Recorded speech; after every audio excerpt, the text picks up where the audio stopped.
The night sky above Redstone Ranch glowed faintly orange. Flames licked the wooden water tower. Without it, the land would turn to dust in days. Jonathan Kane, rifle in hand, stood frozen on the porch, while his 2 children cried behind him. And then a firm knock on the door. When he opened it, a tired widow stood there. Her name was Ellie Mae Harper. She whispered, "Sir, I heard you needed a cook." She had no idea her words would change everything. Heroes past life. Jonathan Kane had lived in silence for years, since the day the light left his home with his wife's last breath. Redstone Ranch had once echoed with music and laughter. His wife, Mary, used to hum while kneading bread, her voice blending with the clatter of hooves in the corral, the wind pushing through the cottonwoods, and the laughter of their children playing in the dust. But since her passing, the ranch had grown quieter, emptier, until it became more graveyard than home. The house was full of walls that did not speak and floors that only groaned beneath tired boots. Jonathan himself had become a shadow of the man he once was. He ran the ranch like a ghost, waking before dawn and working long into the night. The land demanded his hands, but his heart gave nothing. He moved through chores with the rigid rhythm of a man clinging to duty, not living but surviving. He mended fences, shoveled stalls, hauled hay, and branded calves with the mechanical stubbornness of someone who refused to stop, because stopping meant remembering. His meals were tasteless. Bread without butter, beans without spice, meat cooked too long over fire. He chewed without noticing, swallowed without caring, never savoring. The children, Rose, no older than 6, and Thomas, 9, learned quickly that supper was eaten in silence. They watched their father chew slowly, eyes lost in thought, as if every bite dragged him back to the empty chair at the head of the table. The children themselves grew wild, half-starved, half untaught, their clothes patched clumsily and their hair often tangled with dust. They had no lessons except the harsh teachings of the prairie, the sting of a thorn bush, the burn of sun on skin, the bitter taste of creek water gone low in the dry season. They whispered to each other in corners but seldom dared raise their voices in front of Jonathan. Strangers frightened them. Life had taught them to hide when hoofs thundered down the trail or when wagon wheels creaked near the ranch fence. Neighbors had offered to help at first. They came with baskets of food, words of comfort, or offers to keep the children company. Jonathan always answered the same way. A stiff nod, a tight thank you, and a shut door. Slowly the visits stopped. Slowly Redstone Ranch slipped off the map of neighborly concern, left to rot under the weight of one man's grief. Inside Jonathan's chest, the silence pressed harder than the endless work. Sometimes at night, lying in bed with the moonlight cutting through the cracks in the shutters, he would hear his wife's laugh in memory. It came unbidden, sharp, like a knife through the ribs. He would see her in every corner of the ranch, the way she used to fold laundry on the porch rail, the way she bent down to kiss Rose's scraped knee, the way she smiled at him when she caught him staring too long. The ghost of her smile was the cruelest part, because it reminded him of everything he had failed to keep. And so he kept silent. Jonathan wasn't searching for help. He wasn't searching for change. The world had shrunk to the boundaries of his ranch, to the fence lines and the windmill, to the lonely sound of cattle lowing under starlight. He told himself he needed no one. That silence was strength. That survival was enough. But deep down, in the marrow of his bones, he knew the truth. The children were slipping from him. Their laughter had dulled, their eyes too wide with worry for their years. His silence had raised a wall between them that no small hand could climb. He was a man keeping his land alive, but his family, his real treasure, was withering before his eyes. He told himself he couldn't change. Yet change had already saddled its horse. It was riding toward Redstone Ranch, step by step, dust rising in the twilight. Change had a name, Ellie Mae Harper, and though Jonathan didn't know it yet, her knock on his door would splinter the silence he had worshipped and force him to hear life again. Ellie Mae Harper wasn't simply a wanderer drifting from one dusty town to the next. She carried the shape of loss in her eyes, the kind of emptiness that mirrored Jonathan's own but wore itself differently, more visible, more pleading, like an open wound that could not be bandaged with silence. When Jonathan opened the door that night, the firelight behind him flickering against the night, He had expected maybe a neighbor, a messenger, or another piece of bad news carried on boot heels. But the woman who stood there looked as though she had walked miles on sheer willpower alone. Her dress was faded blue, the hem frayed where it had dragged across stones and dirt. She clutched a bundle wrapped in breadcloth against her chest as though it contained the last of her worldly goods. Dust streaked her skirts, and her boots had worn down to creases that whispered of long travel. Her hair, once the color of warm chestnut, was now dulled with grit and tied in a hurried knot.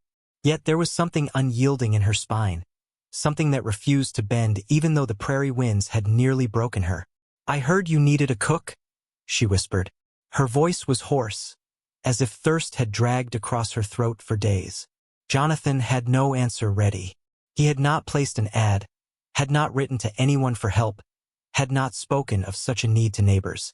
And yet here she was, standing on his porch as though summoned by the desperation he had tried to bury. Behind Jonathan's boots, the floor creaked. Two pairs of small eyes peered out from the shadows. Rose clutched Thomas's shirt, and Thomas wrapped a protective arm around his sister.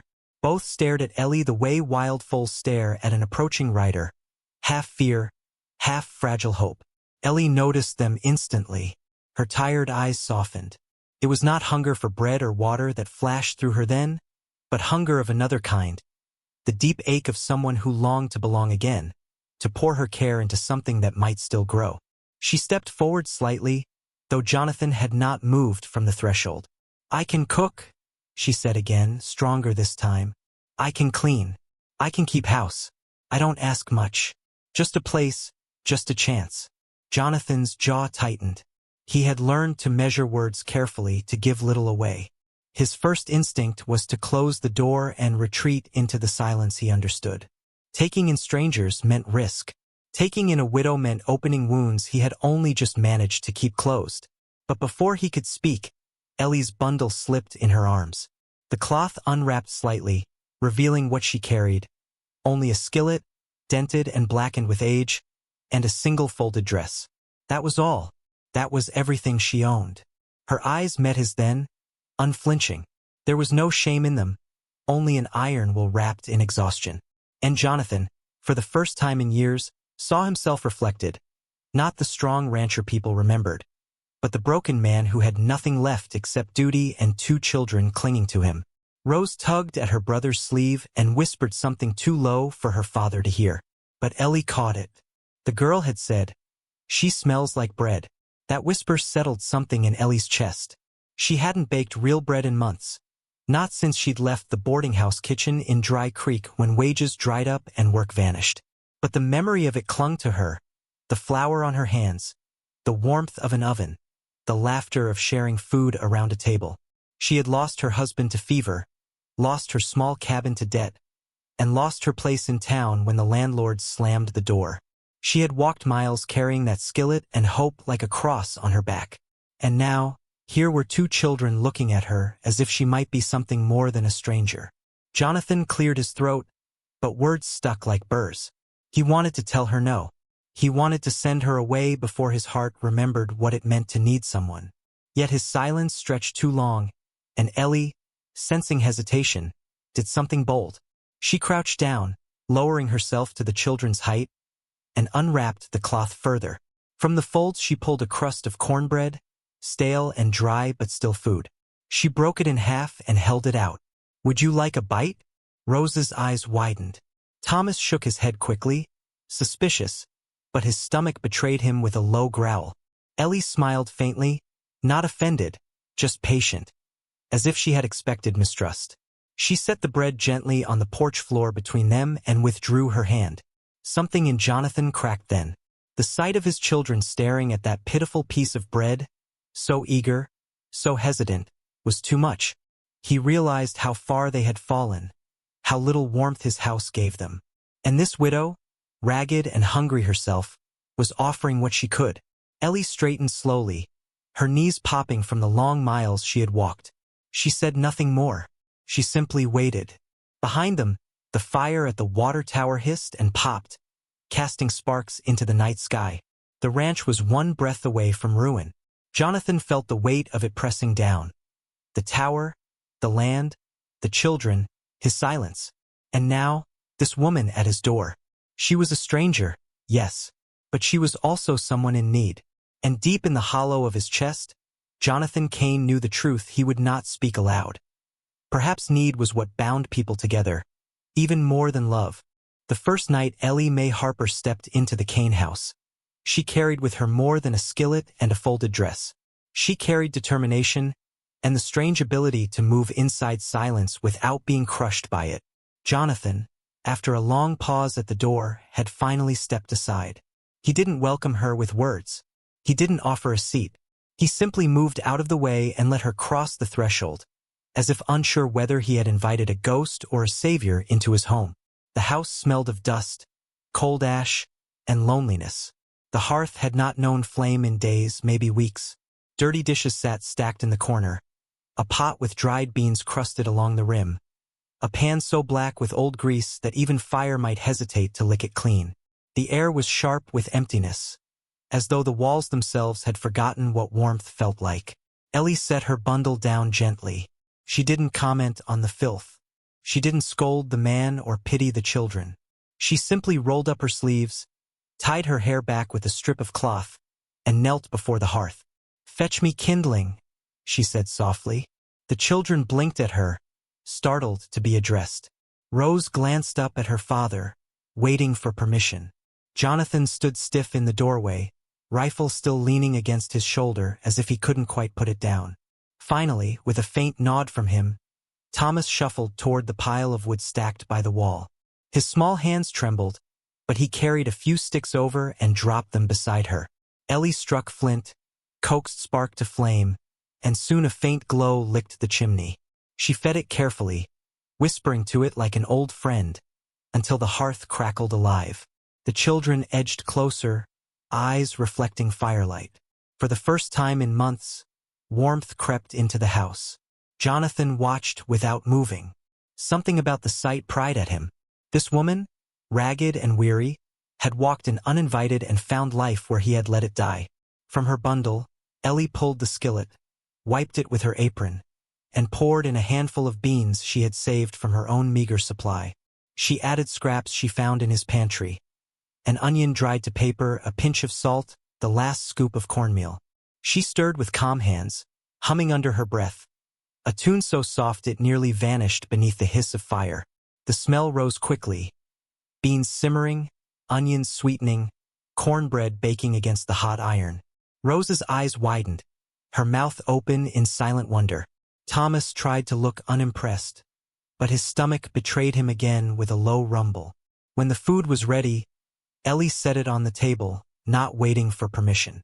She tore the cornbread into small pieces, placed them in the children's hands, and set a spoon beside Jonathan's plate. She served last for herself, only after the others had taken a share. Rose laughed, a small sound, quick and bright, like the chirp of a bird that had been silent too long.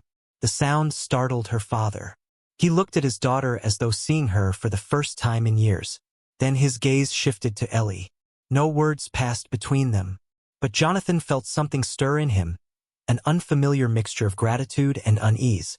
The night might have ended there, with beans, bread, and silence broken by a child's laugh. But fate was not content with small beginnings. A shout cracked the night outside, the pop of wood splitting. Jonathan stiffened, rifle in hand once more. He flung the door open and saw it.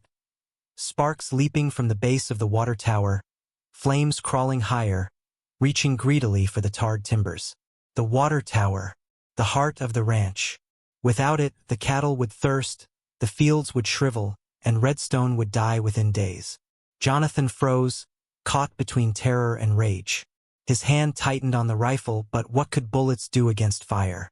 Behind him, the children screamed. Ellie didn't scream. She surged forward, snatched a bucket from the porch, and shouted over the roar of flame. "Move, Kane. Don't just stand there." Her voice cracked like a whip. Jonathan blinked, startled. No one had spoken to him so directly in years. For a heartbeat he almost resisted, almost barked at her to stay back. But something in her tone, unyielding, commanding, cut through his paralysis. He dropped the rifle, grabbed another bucket, and ran toward the well. The children followed with lanterns, their small feet pounding in rhythm behind their father. Rose stumbled, but Thomas caught her hand and dragged her onward. Ellie kept pace, skirts flying, her breath sharp but steady. Together they formed a desperate line, drawing water, hauling, throwing it against the hungry flames. Steam hissed, sparks bit at skin, smoke clawed throats raw. Jonathan's muscles screamed, yet he kept moving, driven not by duty alone but by the sight of Ellie at his side. Her hair had fallen loose, her face smeared with soot, yet she did not falter. "Again!" she cried, and the children echoed her shout, their voices high but strong. For the first time in years, Jonathan was not alone in his fight.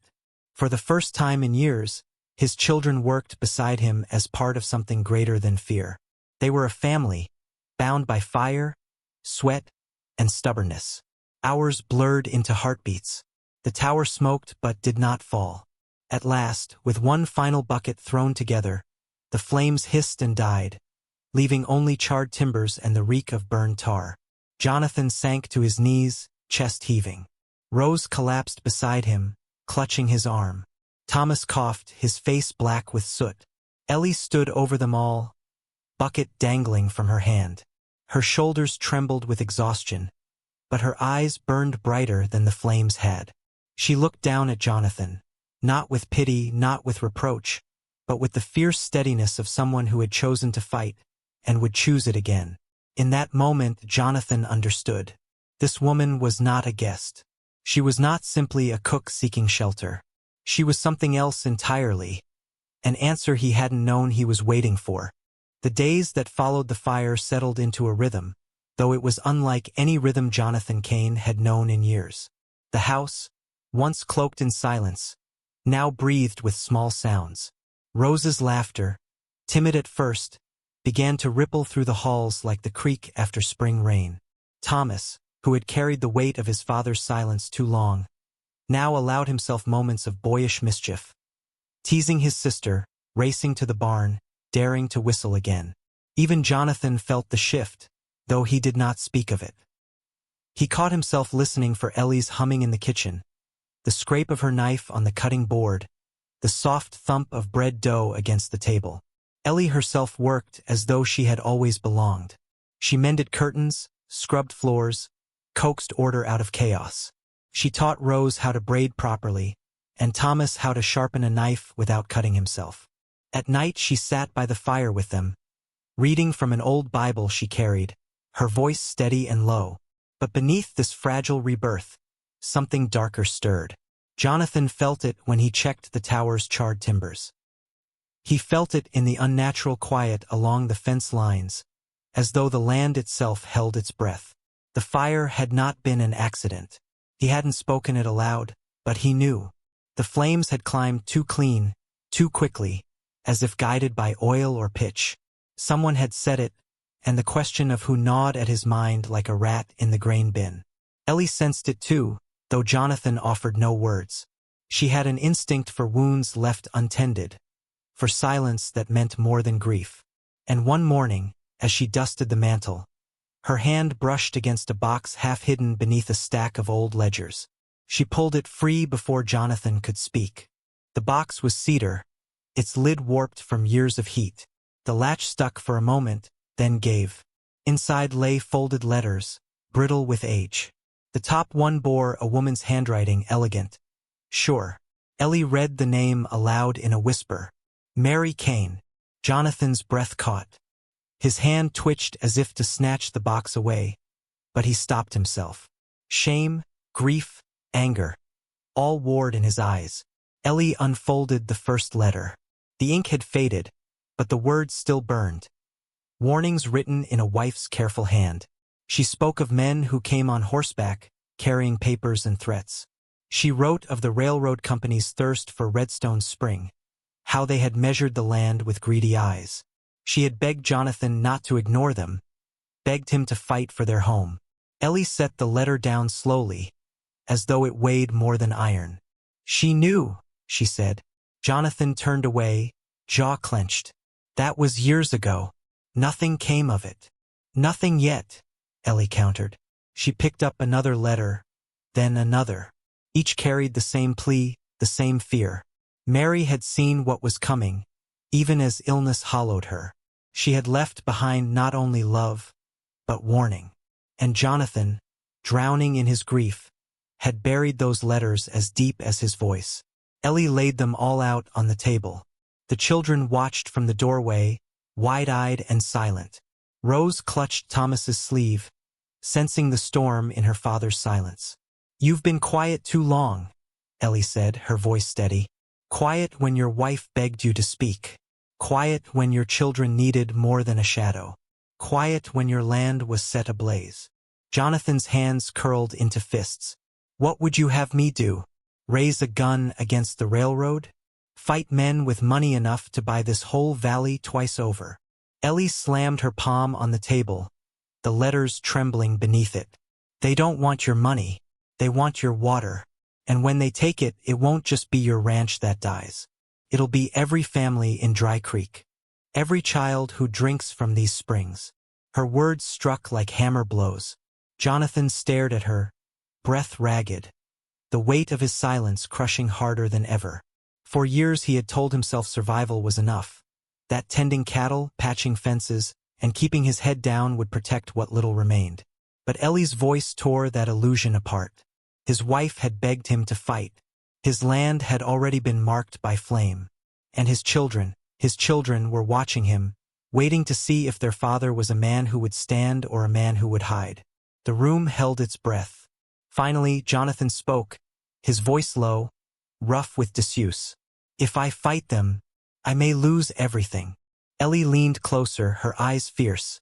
"If you stay silent, you already have." The words hung heavy in the air. For a long moment, Jonathan did not move. Then, slowly, he lowered himself into the chair at the head of the table.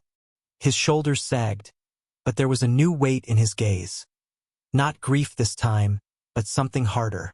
Something like resolve, raw and jagged. The children slipped quietly into the room, pressing close to Ellie's side. She placed a hand on Rose's head, steadying her. Then she looked at Jonathan, unyielding. "You're not alone anymore," she said softly. "So fight."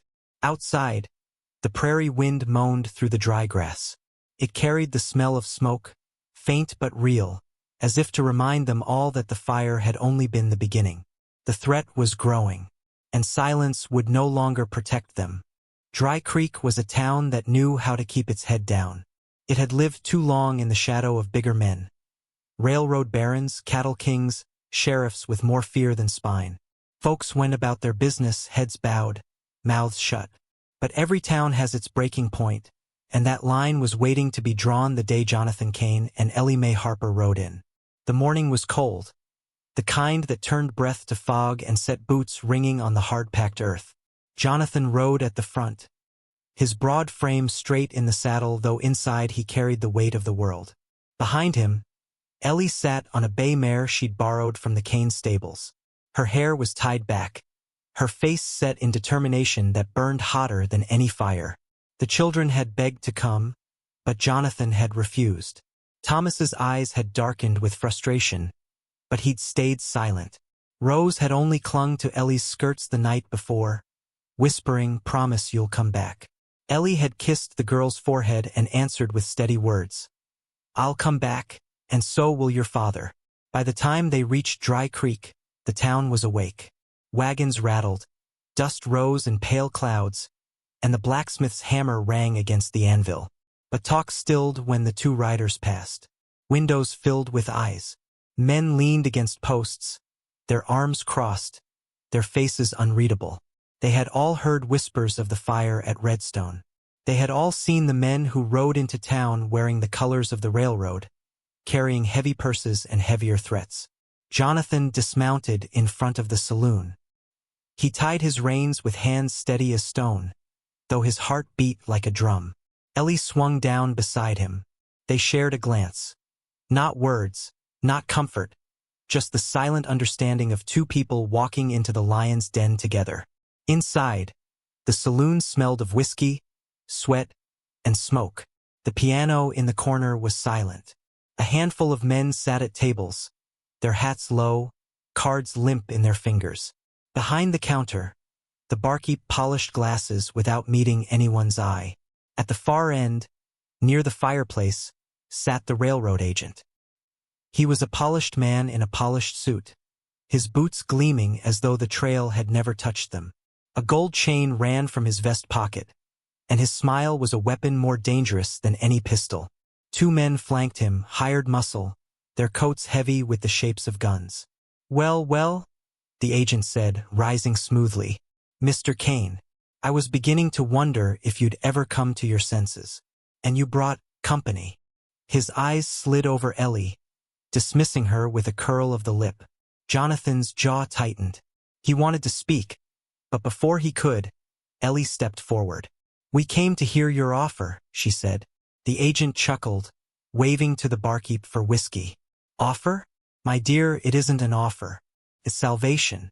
Your husband here," he gestured lazily at Jonathan, "owns land that the railroad desperately needs, and we are prepared to make him a rich man for his trouble. All he has to do is sign a paper. Simple, clean, civilized." The townsfolk leaned in closer. Boots scraped against the floor. Even the piano man set down his glass and turned. Jonathan opened his mouth, but Ellie's hand brushed his arm. She stepped past him, her eyes blazing. "Gold won't water cattle," she said. Her voice was steady, carrying through the saloon like the toll of a bell. "Gold won't keep children alive when the creeks run dry. You want his spring, not his land. And once you take it, this town dies." A murmur rippled through the crowd. The agent's smile faltered. "Now see here," he began, but Ellie cut him off. "You think you can buy silence," she said, louder now, her voice like fire on dry brush. "Today it's his spring. Tomorrow it'll be your grazing fields, your wells, your homes. Will you sell your children's water for a bag of coins?"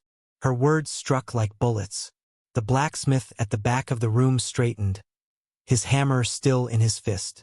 The storekeeper's wife, who had followed her husband in, clutched her shawl tighter and nodded fiercely.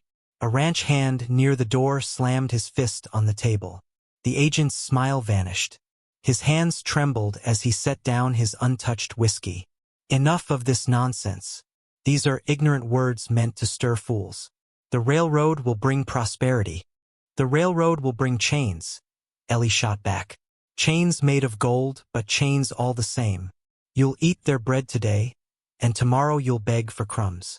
Silence followed, heavy, thick, every eye in the saloon fixed on the agent. Then the sheriff rose. He had been sitting near the bar, his badge hidden beneath his coat. For years, folks whispered he had no backbone, that he bent with the wind of whoever paid him most. But now his hand rested near the butt of his pistol, his gaze steady on the railroad man. "She's right," the sheriff said. His voice was rough and used to carrying such weight. "I've been quiet too long, but I won't stand by while you bleed this town dry." The blacksmith lifted his hammer. "Nor will I." One by one, voices joined. The saloon filled not with the clink of coins, but the rumble of men and women who had remembered what it meant to stand. The agent paled. His polished composure cracked, the gold in his chain suddenly looking cheap against the raw fury in the room. He backed toward the door, muttering of contracts, of promises broken. His hired men followed, hands twitching near their guns but unwilling to draw against a town newly woken. When the door slammed behind them, the saloon erupted, not in cheers, but in a heavy, powerful silence. A silence of people who had chosen to fight together. Jonathan turned to Ellie. His throat tightened with words he had never been able to speak. Not to his wife, not to his children, not even to himself. But Ellie met his gaze, steady, unflinching, and he realized he didn't need to speak. She already knew. Dry Creek had found its voice, and so had he. The prairie had a way of mending itself after fire. Grass, once charred black, sent up pale green shoots within weeks. The wind carried away the smoke, the sky cleared, and silence returned. But it was never the same silence as before. It was fuller, as if the land remembered what it had survived. So it was with Redstone Ranch. The water tower stood tall again, timbers reinforced, its tank refilled from the stubborn spring that still bubbled from the rocks at the edge of the pasture. The cattle drank deeply, their lowing no longer desperate but content. Fences were mended, corrals tightened, and the dust around the house swept clean. Where once the ranch had been a place of shadows, it now breathed with new rhythm. Jonathan moved through the days differently. He still rose before dawn, still carried the weight of chores, but there was no longer a hollowness in his step. The silence that had ruled him was broken.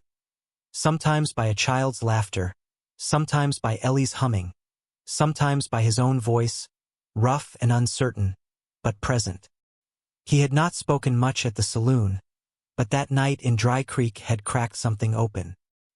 He found himself speaking to Thomas about the fences, to Rose about her lessons, to Ellie about the land. The words were simple, but they mattered. Ellie, too, had changed. At first she moved cautiously through the house, careful not to step too boldly, as if afraid she might be sent away at any moment. But each day planted her roots deeper. She baked bread in the mornings, her hands dusted white with flour, her face warm with the glow of firelight. She mended clothes with thread so fine even Thomas's knees, forever tearing through pants, could not undo her work. She taught Rose how to read more than Bible verses, tracing letters on scrap paper until the girl's eyes lit with discovery. The children bloomed under her care. Rose's giggles returned, bright and fearless, echoing through the yard as she chased chickens or painted the fence with strokes too wide but full of joy. Thomas straightened his shoulders, proud when Ellie praised him for his strength, prouder still when Jonathan began to rely on his help not as a burden but as a partner. One evening, with the sun sinking low and painting the sky in bands of orange and purple, they gathered by the fence line to paint it white. Rose had insisted the ranch should look fine for Sunday, and Jonathan, after a rare chuckle, had agreed. Paint splattered across boots and hands. Thomas rolled his eyes at his sister's enthusiasm, and Ellie's laugh joined theirs like music that had always belonged there. Inside the house that night, supper smelled of cornbread and roasted chicken. Simple, but rich with the taste of family. They sat together at the table.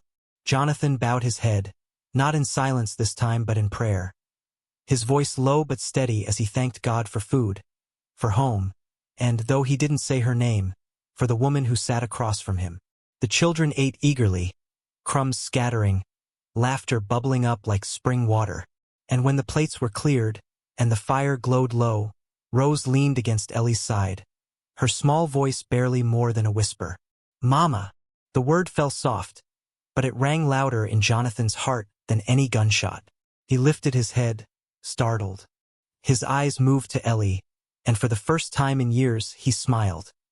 Not the tight, strained smile of courtesy, but something open, unguarded, alive. Ellie froze for a moment, her breath catching. She had not expected such a word, not from a child who had lost so much, not from a home that had been so broken. Her hand trembled as she smoothed Rose's hair, her eyes stinging with sudden tears. "I'm not," she began, but Jonathan's gaze held hers. "Yes," he said softly, his voice firm. "You are." The room stilled. The fire crackled. Outside, the wind carried the smell of sage across the fields. Ellie closed her eyes, let her hand rest against Rose's cheek, and breathed. For so long she had wandered with nothing but a skillet and an iron will, seeking a place to belong. She had knocked on Jonathan Kane's door offering to cook, never imagining that she was being asked for something far greater. The ranch slept peacefully that night. Stars spread across the sky like scattered grain. The land, scarred by fire, whispered promises of spring. And inside the little house on Redstone Ranch, silence no longer meant emptiness. It meant peace.